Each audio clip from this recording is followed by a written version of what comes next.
ರಾಜ್ಯ ಬಿಜೆಪಿ ಪಾಳೆಯಕ್ಕೆ ಸದ್ಯ ರಾಜಕಳೆ ಬಂದಿದೆ. ರಾಜವಂಶಸ್ಥ ಯದುವೀರ್ ಒಡೆಯರ್ ಕಮಲ ಪಡೆಯ ಮೂಲಕ ರಾಜಕೀಯಕ್ಕೆ ಪದಾರ್ಪಣೆ ಮಾಡಿದ್ದಾರೆ. ಮೈಸೂರಿನ ಲೋಕ ಕದನದ ಅಭ್ಯರ್ಥಿಯಾಗಿ ಅಖಾಡಕ್ಕಿಳಿದಿದ್ದಾರೆ. ಟಿಕೆಟ್ ಘೋಷಣೆಯಾದ ಬೆನ್ನಲ್ಲೇ ಆಕ್ಟಿವ್ ಆಗಿದ್ದು ಮೊದಲ ಬಾರಿ ಬಿಜೆಪಿ ಕಚೇರಿ ಜಗನ್ನಾಥ ಭವನದ ಪುರಪ್ರವೇಶ ಮಾಡಿದ್ದಾರೆ. ರಾಜಕೀಯದ ಮೊದಲ ಮಾತುಗಳನ್ನ ಕೂಡ ಆಡಿದ್ದಾರೆ.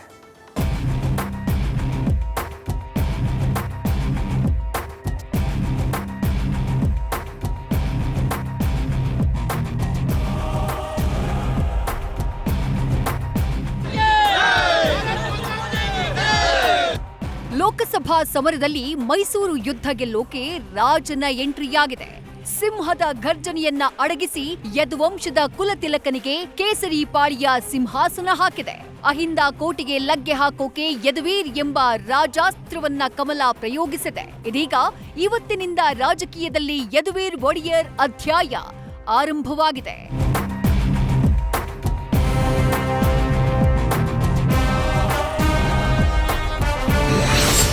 ಮೈಸೂರು ಟಿಕೆಟ್ ಘೋಷಣೆ, ಯದುವೀರ್ ಆಕ್ಟಿವ್. ಜಗನ್ನಾಥ ಭವನಕ್ಕೆ ರಾಜ ಎಂಟ್ರಿ, ರಾಜ್ಯಾಧ್ಯಕ್ಷರ ಭೇಟಿ. ಒಡೆಯರ್ ಅರಸೊತ್ತಿಗೆಯ ಪ್ರತಿನಿಧಿ ಯದುವೀರ್ ಕೃಷ್ಣದತ್ತ ಒಡೆಯರ್ ಇವತ್ತು ರಾಜ್ಯ ಬಿಜೆಪಿ ಕೇಂದ್ರ ಕಚೇರಿಗೆ ಭೇಟಿ ಕೊಟ್ಟರು.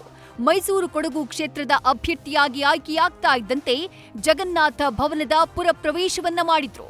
ಬೆಂಗಳೂರಿನ ಮಲ್ಲೇಶ್ವರಂನಲ್ಲಿರುವಂತಹ ಬಿಜೆಪಿ ಕೇಂದ್ರ ಕಚೇರಿಗೆ ಯದುವೀರ್ ಬರ್ತಾ ಇದ್ದಂತೆ ಮಹಿಳಾ ಕಾರ್ಯಕರ್ತೆಯರು ಆರತಿ ಎತ್ತಿ ಸ್ವಾಗತಿಸಿದ್ರು.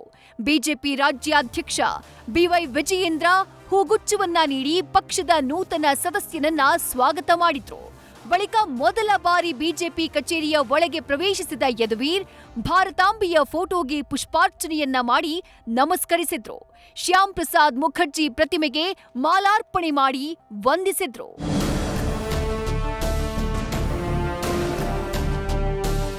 ಬಿಜೆಪಿ ಕಚೇರಿಗೆ ಭೇಟಿ ನೀಡಿದ ಬಳಿಕ ಮಾತನಾಡಿದ ಯದುವೀರ್ ಒಡೆಯರ್ ತಮ್ಮ ರಾಜಕೀಯ ಪ್ರವೇಶದ ಕನಸನ್ನ ಬಿಚ್ಚಿಟ್ರು. 1 ವರ್ಷದ ಹಿಂದೆಯೇ ರಾಜಕೀಯ ರಂಗಕ್ಕೆ ಇಳಿಯೋಕೆ ಮನಸ್ಸು ಮಾಡಿದ್ದಾಗಿ ತಿಳಿಸಿದ್ರು. ಜೊತೆಗೆ ತಮ್ಮ ಕಾಲು ಎಳೆದಿದ್ದ ಪ್ರತಾಪ್ ಸಿಂಹಗೆ ಪರೋಕ್ಷವಾಗಿ ತಿರುಗೇಟನ್ನ ಕೂಡ ನೀಡಿದ್ರು. ನಾನು ಸುಮಾರು 1 ವರ್ಷದಿಂದ ಈ ಕಡೆಗೆ ನನ್ನ ಮನಸ್ಸಾಗಿದೆ. ಬಹುಶಃ ಒಂದು ವೈಯಕ್ತಿಕ ಜೀವನದಲ್ಲೂ ಕೂಡ ನಾವು ಸಾರ್ವಜನಿಕರಿಗೆ ಬಹಳ ಒಂದು ಒಳ್ಳೇದು ಮಾಡ್ಬೋದು. ಆದರೆ ಒಳ್ಳೆ ಅಧಿಕಾರ ಇದ್ರೆ ನಮಗೆ ನಿಜವಾದ ಒಂದು ಅಭಿವೃದ್ಧಿ ಮಾಡ್ಬೋದು ಅಂತ ನನ್ನ ಅಭಿಪ್ರಾಯ ಆಗಿದೆ. ಎಲ್ಲಾನು ಸ್ವೀಕರಿಸಬೇಕು, ಜೀವನದಲ್ಲಿ ಎಲ್ಲಾನು ನುಂಗಬೇಕು. ಅದು ಬರೀ ಅರಮನೆಯಲ್ಲಿದ್ರೆ ಇಂಥ ಪ್ರಶ್ನೆಗಳು ಬರಲ್ಲ ಅಂತ ಇಲ್ಲ. ಅದು ಆವಾಗಿನ 9 ವರ್ಷದಿಂದಾನು ಬರ್ತಾ ಇದೆ. ಬಹುಶಃ ಅದು ಅಷ್ಟೊಂದು ಕೇಳು ಬಂದಿಲ್ಲ ಆಚೆ ಅಷ್ಟೇ. ಇದೆಲ್ಲನೂ ಜೀವನದಲ್ಲಿ ಇದೆಲ್ಲ ಬರೋಂಥದ್ದು ಸಹಜ. ರಾಜಕೀಯ ಕ್ಷೇತ್ರದಲ್ಲಿ ಬಹುಶಃ ಒಂದು ಸ್ವಲ್ಪ ಜಾಸ್ತಿ ಬರುತ್ತೆ, ಅದನ್ನು ನುಂಗ್ಕೊಂಡು ಹೋಗ್ಬೇಕು. ಆದರೆ ನಿಜವಾಗ್ಲೂ ಅದಕ್ಕೆ ಒಂದು ದೊಡ್ಡ ಒಂದು ಪರಿಣಾಮ ಬರಬೇಕಂದ್ರೆ ಸಮಾಜಕ್ಕೆ ಅದು ಒಂದು ಸಾರ್ವಜನಿಕರ ಒಂದು ಸ್ಥಳದಿಂದ ಅದು ಆಗಬೇಕು. ನಿಜವಾದ ಅಧಿಕಾರ ಇರಬೇಕು ಅದಕ್ಕೆ. ಸೊ ಅದಕ್ಕಾಗಿ ನಾನು ಇದು ರಾಜಕೀಯಕ್ಕೆ ಕ್ಷೇತ್ರಕ್ಕೆ ನಾನು ಎಂಟ್ರಿ ಕೊಡ್ತೀನಿ ಅಂತ ಒಂದು ತೀರ್ಮಾನ ಮಾಡಿದ್ದೆ. ನಮ್ಮ ತಾಯಿಯವರ ಆಶೀರ್ವಾದ ಮತ್ತು ಅನುಮತಿಯೊಂದಿಗೆ ಮತ್ತು ಆ ತಾಯಿ ಚಾಮುಂಡೇಶ್ವರಿ ಆಶೀರ್ವಾದದೊಂದಿಗೆ ನಾವು ಇವತ್ತು ರಾಜಕೀಯ ಪ್ರವೇಶಕ್ಕೆ ಇವತ್ತು ಎಂಟ್ರಿ ಕೊಟ್ಟಿದ್ದೀವಿ.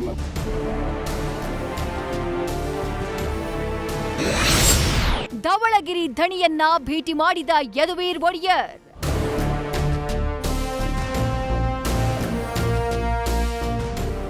ಬಿಜೆಪಿ ಕಚೇರಿಗೆ ಭೇಟಿ ನೀಡಿದ ಬಳಿಕ ಯದುವೀರ್ ಒಡೆಯರ್ ಧವಳಗಿರಿ ನಿವಾಸಕ್ಕೆ ವಿಸಿಟ್ ಕೊಟ್ಟರು.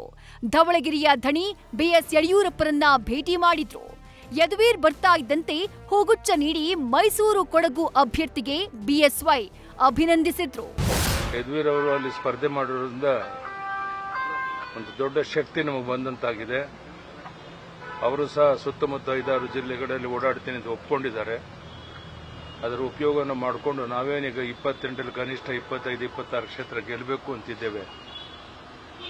ಅದಕ್ಕೆ ಯದುವೀರ್ ಅವರು ಸೇರಿರೋದ್ರಿಂದ ಅದಕ್ಕೆ ಒಂದು ದೊಡ್ಡ ಶಕ್ತಿ ಬಂದಂತಾಗಿದೆ. ನಾಳೆ ಕಮಲ ಮುಡಿಯಲಿರುವ ಮೈಸೂರು ಕೊಡಗು ಅಭ್ಯರ್ಥಿ